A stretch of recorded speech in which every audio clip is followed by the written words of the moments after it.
sono entrecortado de má qualidade tem uma interferência direta sobre a glicemia do dia seguinte.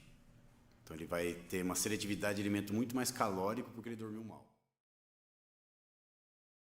Eu tenho uma pergunta para vocês antes do Maurício continuar nas perguntas. Eu vou falar isso para o pessoal nem todos sabem. Nós temos um relógio metabólico que se chama ciclo circadiano. E esse relógio metabólico, ele dá, entre aspas, horários ideais. Horários ideais para você acordar, horário ideal para você se alimentar, horário ideal para você dormir, horário ideal até para você realizar atividade física, de força, entre outras coisas. Dentro do nosso relógio circadiano, teoricamente, nós fomos criados para estar acordado durante o dia e dormir à noite. Legal? Até quanto vocês acham que o ciclo circadiano influencia nos resultados de uma pessoa? Por que eu estou perguntando isso? Uma pessoa que tem hábitos noturnos, que não gosta de dormir cedo, que dorme tarde, vai dormir 2, 3 horas da manhã, porém acorda às 11. Ou uma pessoa que trabalha em terceiro turno, trabalha das 10 às 6. Ou uma pessoa que gosta de treinar em horários diferentes. Por exemplo, eu tenho o Jorlan, meu colega de time. Ele vai treinar 1h30 da manhã. Imagina, ele toma pré-treino 1h da manhã. Então ele falou para mim, Renato, eu vou dormir lá para 5 horas da manhã. Estou fritando ainda com o pré-treino. Então, o que vocês acham, Dudu? Que até quanto o ciclo circadiano pode melhorar a performance dessa pessoa? Ou a pessoa tem que estar num mais alto nível para isso? Eu acho que é difícil mensurar isso porque a gente tem várias variáveis de confusão aí, né? Tá. O simples fato, por exemplo, uma coisa é você pegar um indivíduo que treina, que tem uma alimentação saudável e bagunça o ciclo circadiano dele. Outra é você pegar um cara que é sedentário, não se alimenta de forma saudável, come muita besteira e bagunça o ciclo circadiano. O estrago metabólico nesse cara é muito pior. Maurício, pega para mim, por favor, e coloca uma imagem do ciclo circadiano para a galera entender. Pode continuar, Dudu. Então, o estrago nesse cara é muito pior, né? É mais difícil mensurar na pessoa que segue um estilo de vida saudável ali, né? Que cuida da alimentação, que faz exercício, quanto seria. Mas eu acredito que todo mundo tem melhora. Eu acredito que até esse cara que treina, que faz dietas certinho, ele também teria benefício em concentrar mais as calorias durante o dia, dormir 7, 8 horas por noite. Eu acho que esse benefício é difícil de mensurar, mas teria. Eu acho que é algo que sempre o teu metabolismo, assim como o nosso metabolismo, ele sofre uma série de adaptações benéficas com o exercício físico e com a alimentação.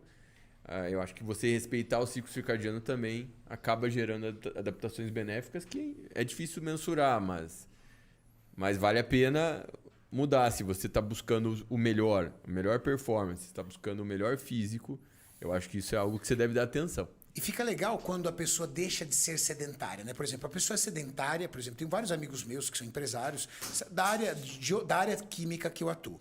Que os caras começam a entrar num novo estilo de vida, o cara dorme tarde, acorda tarde. O cara é dono da fábrica, ele chega a hora que ele quiser, acorda tarde, vai dormir com a cara cheia de uísque, acorda no outro dia de porre, tomando vários cafés.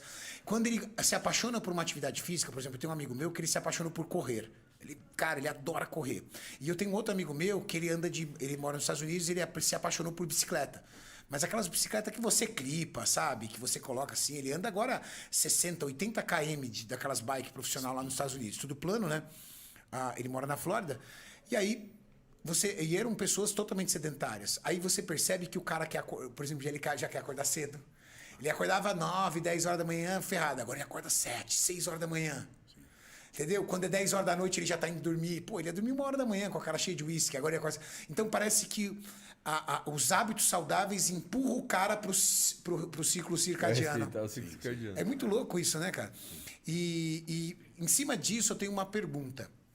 Levando em consideração, tá na tela pro pessoal ver, né, Maurício? Tá na tela. Mas... Levando em consideração aí esse exemplo aí do ciclo circadiano, seria interessante reduzir as calorias depois das 18 horas, principalmente o carboidrato? Porque isso é uma prática muito comum de quem quer emagrecer, né? Eu como carboidrato até às 6 horas da tarde. Depois das 6 horas, eu só como frango. É muito comum você ver pessoas... Do nosso esporte, não, porque as pessoas têm uma mentalidade um pouco mais avançada pelo nível de conhecimento que elas vão absorvendo.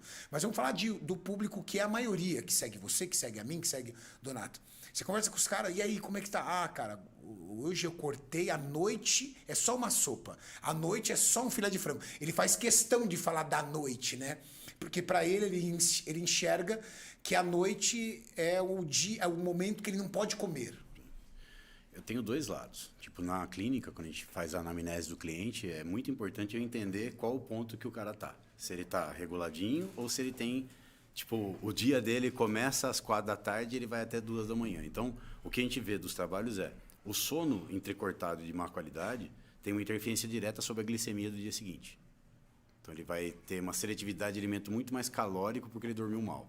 Eu tenho um cliente que o cara inverte turno para trabalhar. Eu não consigo dar resultado para esse cara. Um médico, por exemplo.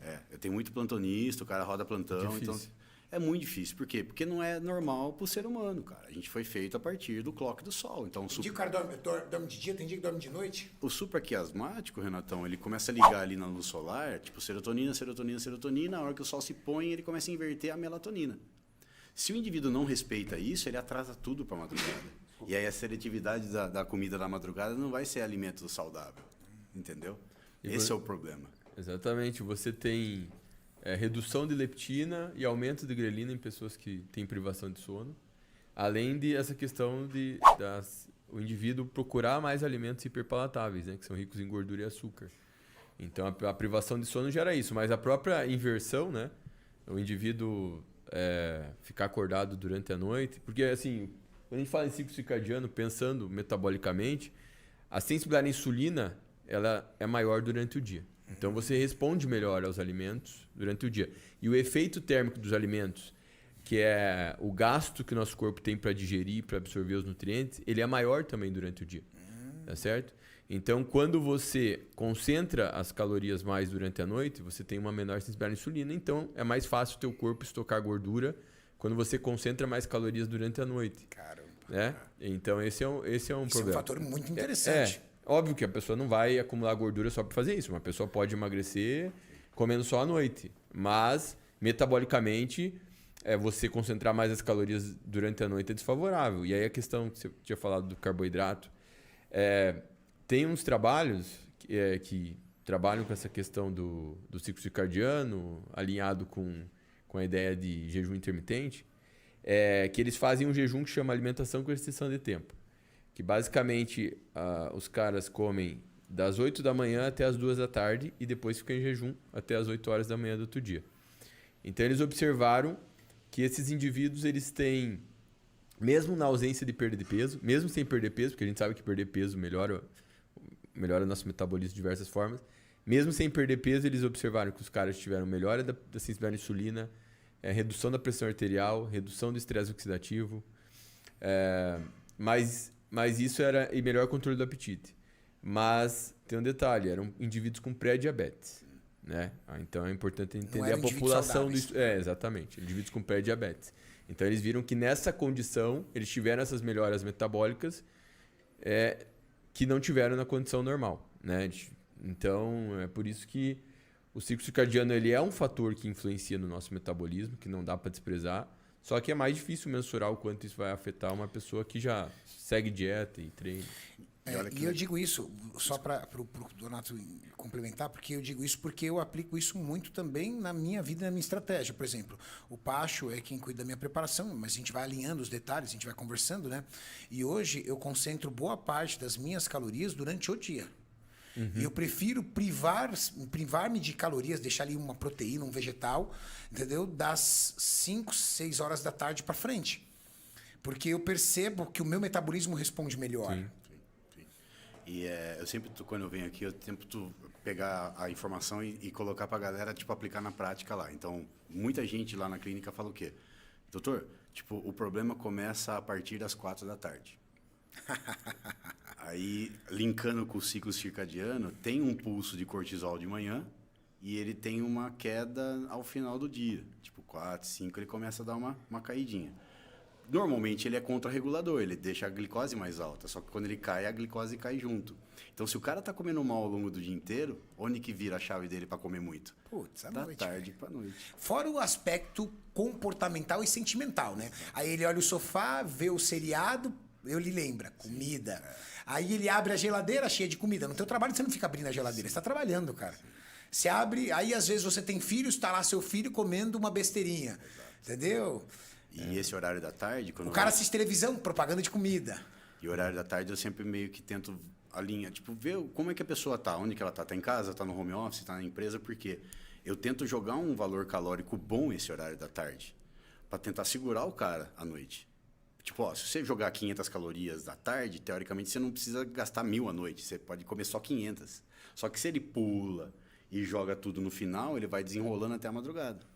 Então é uma arte. E durante a noite você pode comer durante a noite. Basta reduzir a densidade calórica da dieta. Sim. Aí à noite você prioriza vegetais, prioriza frutas, Pipoquinha. uma proteína, né? Dica Então, pra galera, pipoca. Porque a galera quer mastigar, né? Certo. Tipo, ó, eu quero mastigar. Não vai mastigar amendoim, pelo amor de Deus. Não. O Beto fazia isso. Não, 60 de amendoim, não. O Beto com Pasta uma de caneta amendoim. de Ozempic por dia na veia, no sangue, o Beto com o Ozempic no sangue, que chegava e falava, não tô comendo nada. Aí a gente conversando lá na praia, ele tem casa na praia no mesmo condomínio que eu, ele tá comendo nada por causa do Ozempic, legal. Só que quando você não tá comendo nada no Ozempic, o que você come? Doce, né? Que é a pior bosta que tem você Belisquinho. comer com análogo de GLP um doce. Ele fica comendo um monte de doce ou amendoim. Cara, Eu falei, Beto, seu desgramado, você tá comendo arroz, mas você tá comendo esse pacote de amendoim, seu desgramado. eu mostrei pro cliente que assim, doutor, eu peguei esse saquinho aqui de amendoim e, poxa, dá vontade de comer. Eu falei, vem aqui, vou falar um negócio. Você não come carbo à noite, mas olha só, esse saquinho aqui tem 800 calorias. Você deixou de comer um belo hambúrguer de 500 calorias para comer o amendoim de O cara entra em 800. choque, né, cara? Então eu falo pra galera, pipoca, por que pipoca? Porque é um carbo tipo que tem fibra e é croque-croque, né? A pessoa quer mastigar e quando você coloca ali 60, 50 gramas de pipoca, você tem uma porção de 25, 30 gramas de carboidrato. É. Então ajuda no volume, na verdade. e o amendoim que nem é um alimento saudável, né? Mas é um alimento muito calórico. Então não é porque o alimento é saudável que tipo, o cara pode comer, né? Tem muita gente que pensa assim, mas isso é saudável. Tá, mas não E quero. come fácil, né? Mas se você está num processo de recomposição corporal, de emagrecimento, aí você tem que fazer escolhas mais estratégicas, né? Mais inteligentes, é verdade.